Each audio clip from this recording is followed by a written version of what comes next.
god, it feels like ages since I've sat here. Today I'm going to be talking about my favourite films and TV that I've watched this month. I hope you like the video. Please like and subscribe and let's get into it.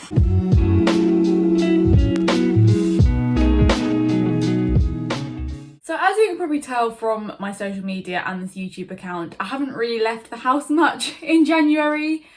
Mainly because I bought a new laptop at the start of the month, so obviously that set me back a bit of money. My friends, obviously January I feel like everyone's just a bit poor anyway. Some of my friends got COVID as well, so I literally have not really been out of the house, so I've watched a lot of TV, which I'm more than happy with. I'm quite an introvert anyway, so I wish I could do the nice thing, put that graph thing up and you can rank them, but I haven't got the software to do that. But I'm just going to read off and just maybe flash up the posters. So I'm going to start off with reality TV that I've watched this month. So this kind of goes from the weird week between Christmas and New Year to now, which is the end of January. So me and Mum started watching Selling Tampa, which is very similar to Selling Sunset, except it's based in Florida, in Miami, or Tampa, which I think is in Miami, and yeah, it's actually based around a sort of real estate business where all the women are women of colour, which I think is quite refreshing. So they talk about their struggles with that whilst being in the real estate business, and also the usual bitching and things like that. But yeah, very easy TV you can kind of switch off to. The next one is Gogglebox, just a classic on Channel 4. I've watched it for years and years, and I just love watching it on a Friday night. It really makes me laugh. It's not on at the moment, but it did finish this month, so I'm sure you can catch up with it. The next is Coach Trip. Me and Mum just saw advertised, you know what, I'd be quite a good, when it's 5 o'clock, you're you don't want to settle into serious TV, but you need something to kind of relax. We used to watch Coach Trip around that time, so we'd record it and then watch it the next day. So Coach Trip, if you don't know, is it was Celebrity Coach Trip, so it had sort of celebrities from Geordie Shore. Who else was on it? Letitia, who was on the Valleys years ago. I'm trying to think who else was on it. Paul Dan, really random people like that. Basically went on a coach trip through Portugal, and every night they've got to vote people off the coach, and the aim of the game is sort of to get to Lisbon and have a nice big party there. So yeah, as I said, it does get sort of very bitchy. I found the first week a bit boring, but if you stick with it, it's quite funny. And as I said, I've watched I used to watch Geordie Shore when it first came out, and it's quite nice to see James and Sophie more mature. So yeah, they were quite entertaining on it. As I said, easy TV to watch. It was on for about 3 weeks, I think. Next one, also on E4, is Celebs Go Dating. This is on currently. I think it's been on for a week or 2 weeks. And yeah, I'm really enjoying it. Again, me and Mum have watched it since day one. We missed the past couple of series because usually the people didn't really interest us, or we found it a bit boring, but we quite like the cast this year. So this year it's got Miles from Made in Chelsea, Ulrika Johnson, Nikita from Married at First Sight, and also Jess from Married at First Sight Australia is coming into it.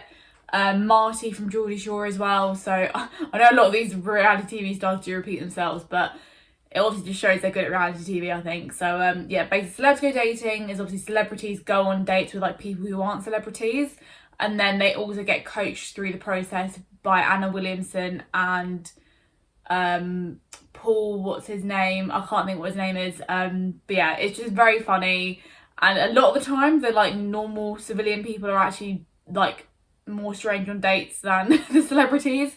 Again, easy TV to switch off to. It's on every weeknight on an E4. Next we're going to go completely different genre. I'm going to go on to mystery drama series. So the first one me and Mum finished early January was Dexter New Blood. Dexter was actually on originally about 10 years ago. It's an American TV series following a serial killer, but he actually works as a pathologist in his day job, so he used to work with blood and things like that on crime scenes. But this is a spoiler. If you've never watched Dexter and you want to, maybe skip ahead.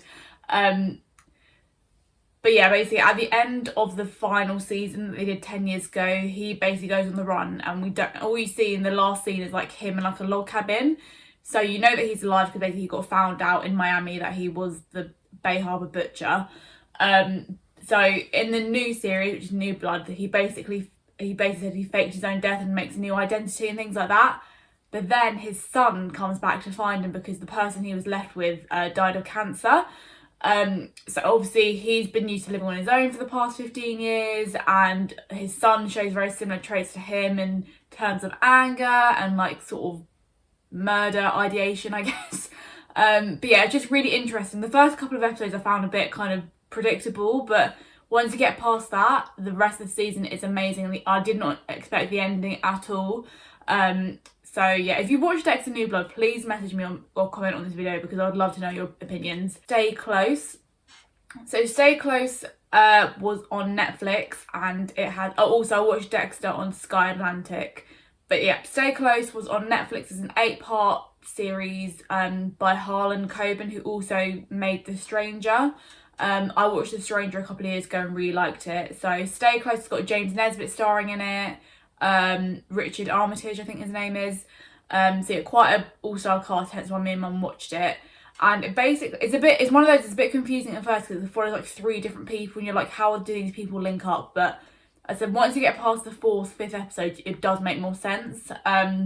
So it starts with a young man, about 21, goes missing and is then found dead. So obviously the police are trying to find out what happened, and then they realise different men died on the same day each year, so they're like, there's got to be a pattern to this.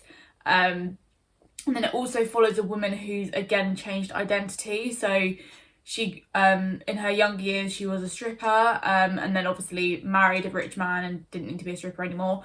But that sort of past comes back to haunt her. So that's quite an interesting dynamic. But yeah, again, didn't see the ending at all. My mum actually guessed it on the last thing. I think because we've watched so many things like that, mum's like, I think this person did it. And she got it right. So I'll try not to spoil anything. But yeah, as I said, I found the first...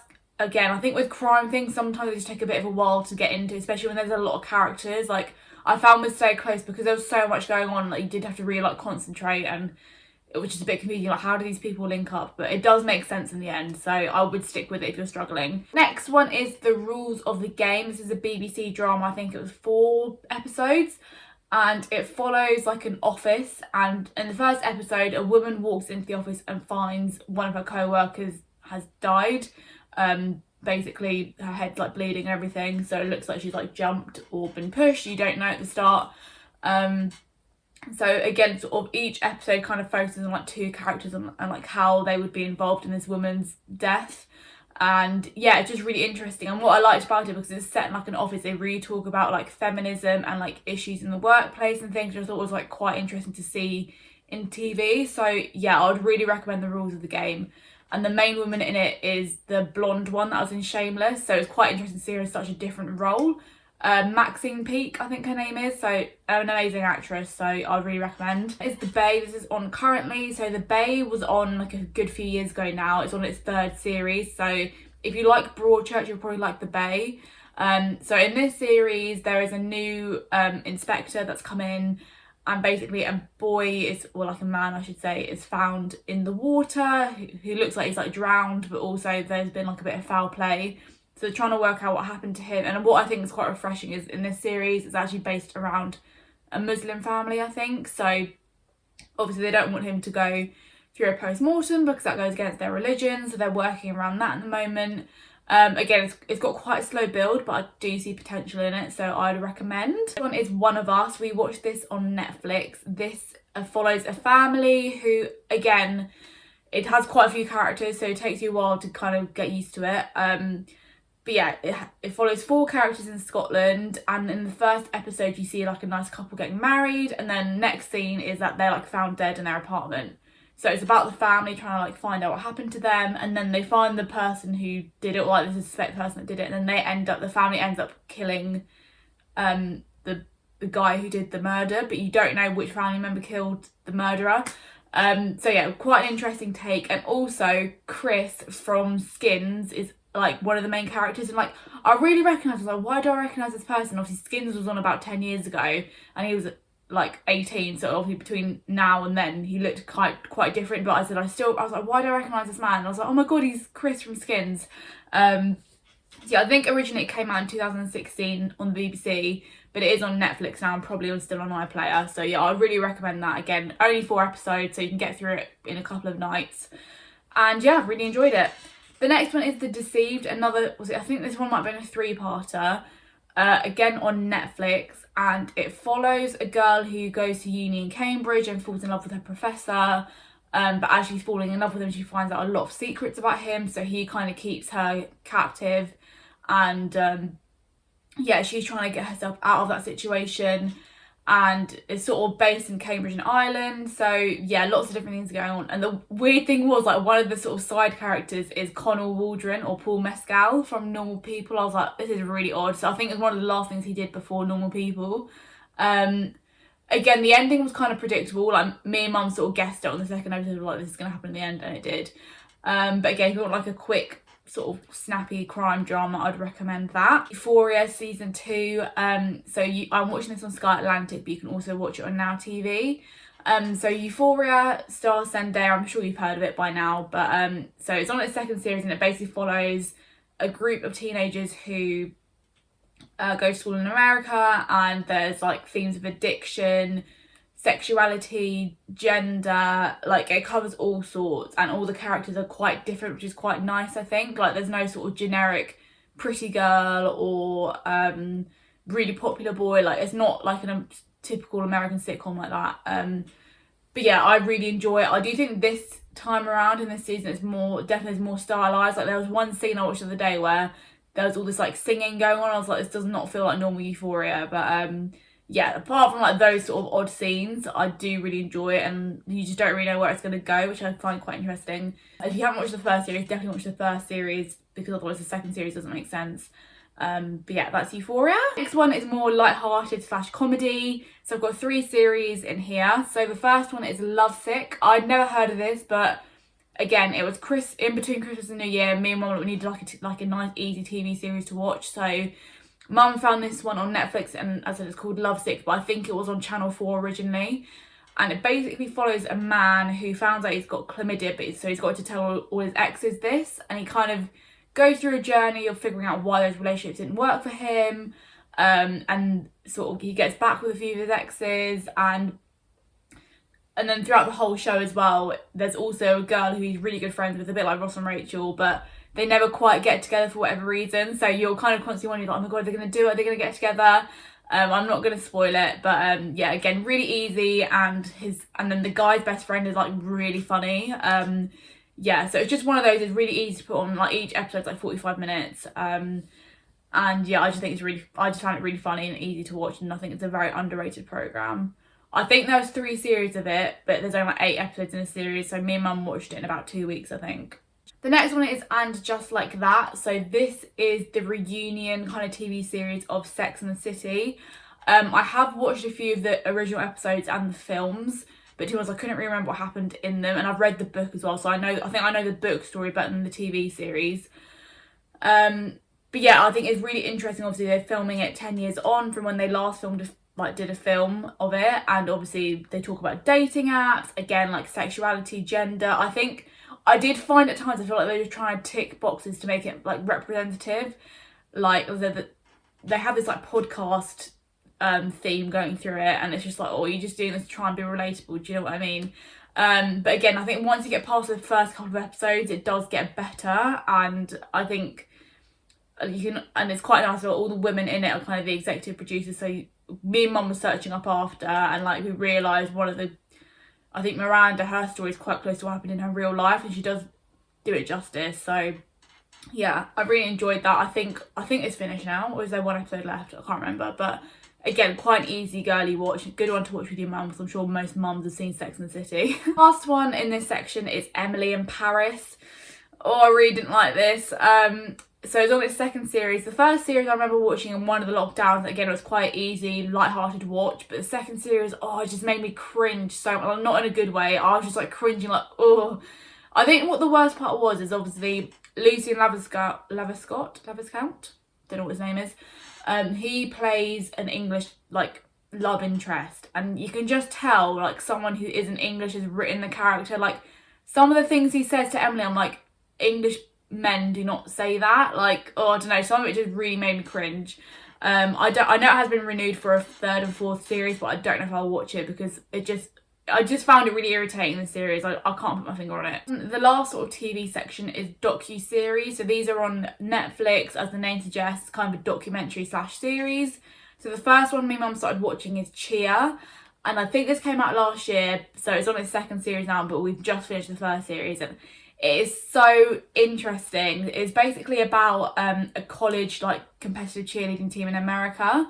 And so I kind of thought it was going to be a bit like Dance Moms, like obviously with people bitching and like it'd just be a bit funny, but it's a much more serious. It's much more of a competitive like sport, and like you just don't realise how like athletic and strong they have to be to like cheerlead and do all the lifting and all the like basket tosses and all this. But yeah, honestly, I'd really recommend watching it. It kind of, there is like about 20 people on the team, but they kind of focus on like 5 people. So yeah, I've just got onto the second series now. I'm really enjoying it, and as I said, you do learn a lot about the sport from it as well. Next one is The Puppet Master. This was only a 3-part. I think me and mum watched it in one night. And that is about an English con man who conned a lot of women. He kind of picked women who had money behind them and basically lied to them, saying he's like, oh, I'm an MI6 person, I'm an MI5, whatever it is, spy, and you've got to do this, otherwise we're in danger and all this. And he started in the 90s basically using the excuse of, oh, I know the IRA are out to get us and we need to like go on this road trip. So he went on this road trip with all these like university students and just basically taking this money from this poor girl who had quite a lot of inheritance. And then he actually kept her like prisoner for like 10 years. And luckily her dad was really like wanting to find her because the police just weren't helpful at all. And this has also happened since. So in the current day, there's 2 children probably around the same age as me who are trying to find their mum, because again, this man came into their life, started dating their mum, and he just started being very controlling. And then eventually one day they just like left and no one knows where they've gone or where they've been. And it's just so mad to me that this is still happening in this day and age. So yeah, I really recommend The Puppet Master. The final thing is film. So usually on a Saturday night, me and mum will watch a film. So the first one is Don't Look Up. Oh, I didn't really like this film. I thought it was very long. And I think they just kind of spent all their budget on the characters, or on the cast, sorry. So it's about a sort of, in America there's like a meteorite coming towards the country, so basically everyone is going to die in like 6 months time. So it's about them trying to figure out what to do, and just sort of making commentary on the state of the world and stuff, which I found that bit kind of funny, but there was other bits again to make me really cringe. And then when I got to the ending, I was like, is that it? Like, do you know when you put yourself through such a long film or a long TV series and you're like, is that really the ending? But yeah, it was a funny one to watch on Netflix parties. We were just like, what's going on? The next one is Friends with Money. This is quite not an old film, but it came out in like the early 2000s, and it has Jennifer Aniston in it, and quite a few like recognisable cast members. And it basically follows 3 couples who all live quite a rich lifestyle. And obviously Jennifer Aniston is the character who hasn't got much money, so it's about them discussing these issues, and then some of the couples are kind of breaking down. What me and mum said, we were like, it's a nice film to watch, but like it kind of just stayed at the same level. Like there was no sort of peaks and troughs.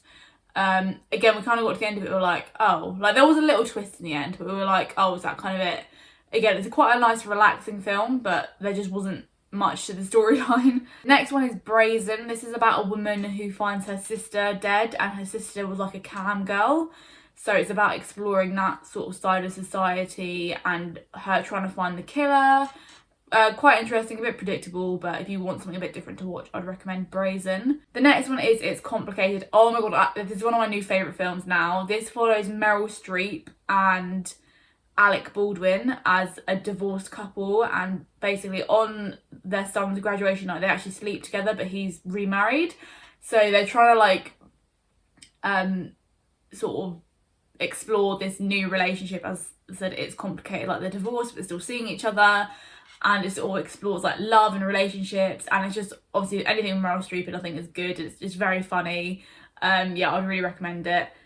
And the final one we watched last Saturday was Aileen Warren. I don't know how you pronounce the name. I think it's called The American Boogie Woman, and it follows a woman who, when she was 20, this is like a real life story, when she was like 22, she married a very rich older man, basically for his money.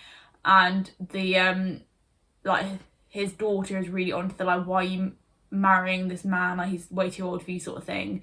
But then you sort of come to realise that Aileen has gone through like a lot in her previous life with like men not treating her well and stuff. So yeah, and then in the end she actually kills like a lot of other people. So it is a crazy story, and the fact it's real as well, I think kind of makes you think, oh my god, did this actually happen? But yeah, that's what I've watched this month. I hope you enjoyed this video. Let me know if you want more of them. This has definitely been inspired by Molly Thompson and Sophie Foster. I love watching their videos about TV and stuff like that. So yeah, thank you for watching. Please like and subscribe, and I'll see you soon.